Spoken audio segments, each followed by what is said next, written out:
বছর ধরে আমি চিন্তা করেছি, এবং সেই চিন্তা 1-2 ঘন্টা না, কিন্তু প্রত্যেকদিন অন্তত 10 ঘন্টা করে, আমার মনে হয় তাই। এবং আমার কিন্তু একটা ক্লিয়ার পিকচার আছে, একদম অ্যাবসলিউটলি একটা ক্লিয়ার পিকচার আছে একটা প্লেয়ারের হাতে কি থাকতে হবে, 10 বছরের একটা প্লেয়ারের হাতে, একটা ডিস্ট্রিক্টের একটা ছেলের হাতে কি থাকতে হবে। সেখান থেকে সে যখন 12 বছর 13 বছর পরে ন্যাশনাল টিমে থাকবে, তার পাথওয়েটা কেমন হওয়া উচিত, সেখানে কি কি থাকতে হবে, আলটিমেটলি সে ন্যাশনাল টিমে প্লেয়ার হবে।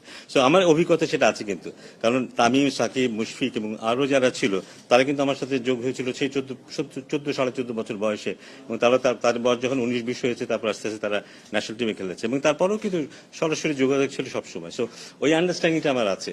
সো আমার মনে হয় যে এটা একটা ভালো জিনিস হবে, সেই আন্ডারস্ট্যান্ডিংটা নিয়ে আমি যদি কাজ করতে পারি। প্রেসিডেন্ট তো ডেফিনেটলি আছেন, বাট আমি বলবো যে যেখানেই থাকি সেখান থেকে আমি যদি একটা সেই উইমেন্স ক্রিকেটে থাকি, আমি কিন্তু আম্পায়ার ক্রিকেটের সাথে যোগাযোগ করতে